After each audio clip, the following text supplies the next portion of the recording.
सोनिया के लिए इंस्टाग्राम पर रील्स बनाना उसकी जिंदगी बदलने का एकमात्र रास्ता था, क्योंकि उसने न सिर्फ बड़े बड़े सपने देख रखे थे, बल्कि वो खुद एक ऐसे परिवार से आती थी जहां उसने अपने पेरेंट्स को दो दो पैसे कमाने के लिए स्ट्रगल करते देखा था। उसके माता पिता बिहार से थे, जो काम धंधे की तलाश में दिल्ली आकर बस गए थे। पूरी फैमिली वेस्ट दिल्ली के नांगलोई में एक किराए के मकान में रहती थी।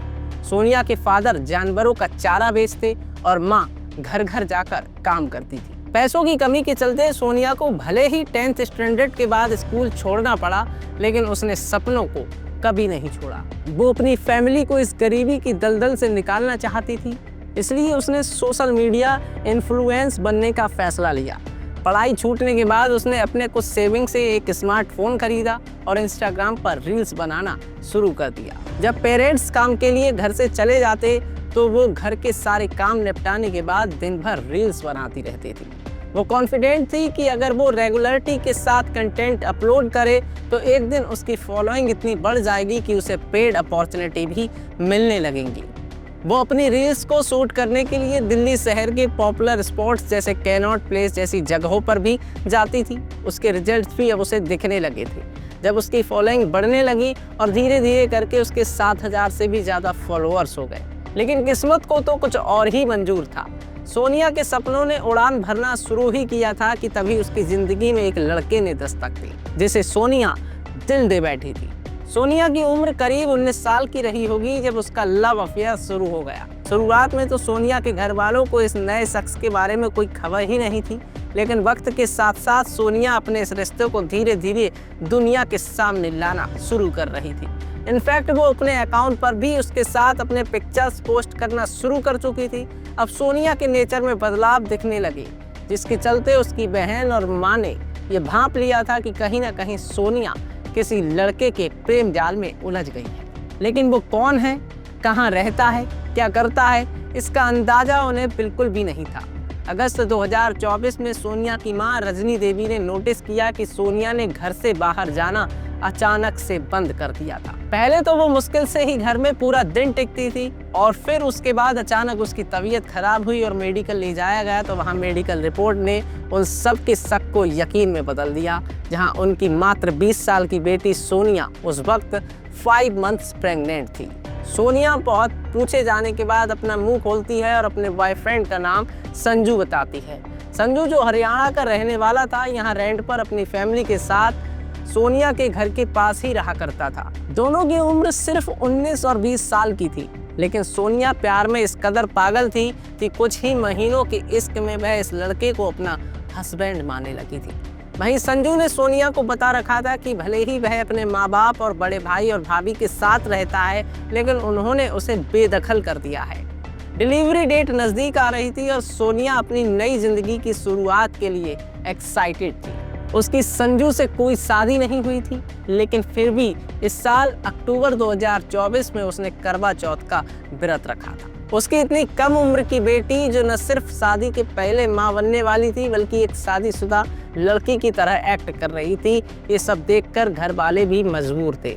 लेकिन करवा चौथ की पूजा के अगले दिन वो हुआ जिसका किसी को अंदाजा भी नहीं था। सुबह 4 बजे सोनिया अपना सारा सामान पैक कर घर से निकल गई। जब सोनिया की माँ सुबह उठी तो उसने देखा कि सोनिया घर से जा चुकी है। उसके बाद उन्होंने उसे कॉल की तो पहले फ़ोन स्विच ऑफ रहा। फिर उसके कुछ घंटे बाद जब फ़ोन उठा तो दूसरी तरफ से आवाज़ आई कि मैं संजू बोल रहा हूँ, तुम्हारी बेटी तुमसे नफरत करती है और वह किसी से भी बात करना नहीं चाहती। तुम लोग उसे बार बार फ़ोन कर परेशान करना बंद करो। पूरा दिन उनकी सोनिया से कांटेक्ट करने की कोशिश नाकाम हो गई। उसी रात 11 बजे जब सोनिया के भाई मनीष ने उसे फिर से कॉल किया तो संजू ने फिर से वही जवाब दिया। तभी मनीष के कानों में कुछ ऐसा सुनाई पड़ा जिससे आपको एक बड़ी अनहोनी की ओर इशारा मिला, मानो संजू के साथ कुछ लोग और भी हैं। तभी मनीष के कानों में कुछ ऐसा सुनाई पड़ा जिससे उसको एक बड़ी अनहोनी का इशारा मिला। मनीष ने संजू को किसी से बोलते हुए सुना, गड्ढा और गहरा खोदो। दिल में बैठा ये डर बहुत बड़ा था, इसलिए सोनिया के सभी घर वाले नांगलोई पुलिस स्टेशन में मिसिंग कंप्लेंट दर्ज कराने पहुंचे। लेकिन पुलिस ने ये कहते हुए कंप्लेंट फाइल करने से मना कर दिया कि लड़का और लड़की दोनों ही बालिग हैं। और आपकी बेटी अपनी मर्जी से गई है, इसलिए वो इसमें कुछ नहीं कर सकती। पुलिस से जब निराशा मिली तो उन्होंने खुद से संजू के बारे में पता करना शुरू किया और पता करते करते आखिरकार अगले दिन संजू के घर पहुंच गए।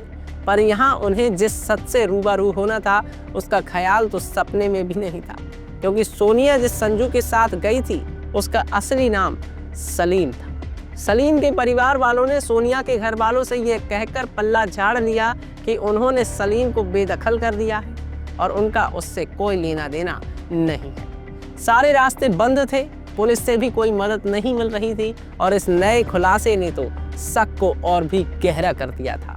अगले दिन सोनिया के भाई मनीष के पास पश्चिम बिहार पुलिस स्टेशन से एक कॉल आती है, जिसमें एक पुलिस ऑफिसर मनीष को बताते हैं कि उन्होंने एक लड़के को बिना नंबर प्लेट की बाइक चलाते पकड़ा है और उसके पास कुछ डॉक्यूमेंट और आधार कार्ड मिले हैं।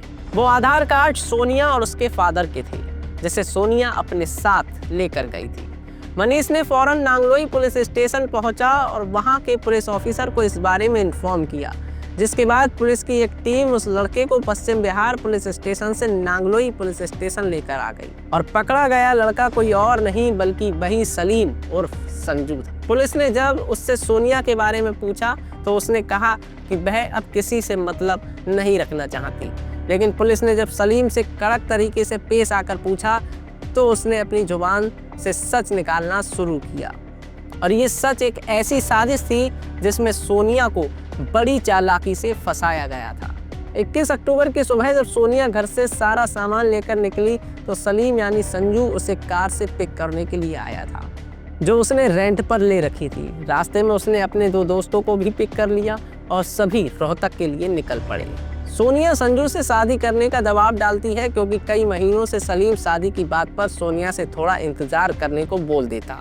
गाड़ी बहादुरगढ़ से रोहतक के बीच हाईवे पर थी जब शादी को लेकर दोनों के बीच झगड़ा शुरू हो गया, क्योंकि सोनिया अपना सब कुछ छोड़कर उसके साथ घर बसाने का सपना लेकर निकली थी। सलीम जानता था कि सोनिया अब शादी करने की जिद पर अड़ चुकी है, इसलिए उसने पहले से ही साजिश रच ली थी और ये सब उसके प्लान का हिस्सा था। सोनिया को तो पता ही नहीं था कि संजू बना ये बहरूपिया किस इरादे से उसे लेकर निकला है। झगड़े को शांत करने और सोनिया को समझाने के लिए उसने उसी दिन रास्ते में आखिरकार शादी करने का वादा किया और इसी बात का जश्न मनाने वो सभी रोहतक में पार्टी करने गए, जहां सलीम और उसके दोस्तों ने शराब पी और शराब पीने के बाद देर रात रोहतक में लगभग 20 किलोमीटर दूर मदीना गांव में एक सुनसान इलाके में पहुंचे, जहां तीनों ने मिलकर 7 महीने की प्रेग्नेंट सोनिया को न सिर्फ बेरहमी से पीटा बल्कि मोबाइल चार्जर की केबल से गला घोट उसकी सांसें छीन ली। ये वही 11 बजे का वक्त था जब सोनिया के भाई मनीष ने कॉल की थी। उस वक्त सलीम अपने दोस्तों से गहरा गड्ढा खोदने को कह रहा था और उसी गहरे गड्ढे में सोनिया को दफन कर तीनों वापस दिल्ली आ गए ताकि किसी को शक ना हो। सोनिया ने जिसे अपनी जिंदगी भर का प्यार समझा था, जिसके बच्चे की वह माँ बनने वाली थी, वही हैवान बन उसकी जिंदगी मिटा गया। यहाँ तक कि उसके पेट में पल रहे अपने उस मासूम बच्चे का भी ख्याल नहीं आया। यह पूरा प्लान सलीम ने पुलिस के सामने स्वीकार कर लिया। उसने बताया कि सोनिया उसे बार बार शादी करने का प्रेशर बना रही थी, लेकिन वो इसके लिए तैयार नहीं था। उसने सोनिया से इस बच्चे को अवॉर्ड करने के लिए भी कहा, लेकिन सोनिया हर कीमत में ये बच्चा चाहती थी और उसके साथ घर बसाने की जिद कर रही थी, जिस वजह से सोनिया को हमेशा के लिए रास्ते से हटाने का सोच लिया। सलीम ने बड़े ही प्लान से सोनिया को अपने प्यार के जाल में फंसाया था। उसने न सिर्फ अपना नाम संजू बताया बल्कि हिंदू धर्म से होने का पूरा खेल रचा। यह घटना उन सभी लड़कियों के लिए एक सबक है जो प्यार में अपनी पहचान और आत्मसम्मान खो देती हैं। हमें कभी भी अपनी आंखें बंद करके किसी पर विश्वास नहीं करना चाहिए। हमें अपने रिश्तों को समझने और उसके हर पहलू को ठीक से परखने की जरूरत है। इस घटना से ये भी समझना चाहिए कि जब हम किसी को अपना सब कुछ दे देते हैं तो हमें ये जांचना जरूरी है कि सामने वाला भी हमें वही सच्चा प्यार दे रहा है जो हम उसकी तरफ से चाहते हैं। समय हमेशा आपका सबसे अच्छा दोस्त होता है, इसलिए रिश्तों में कोई भी कदम उठाने से पहले रुक कर सोचिए जरूर। इसलिए कृपया सतर्क रहें और किसी पर भी बिना पूरी जानकारी के विश्वास ना करें। फिर हाजिर होंगे एक और सच्ची घटना के साथ। देखते रहें अनलॉक्ड फाइल्स।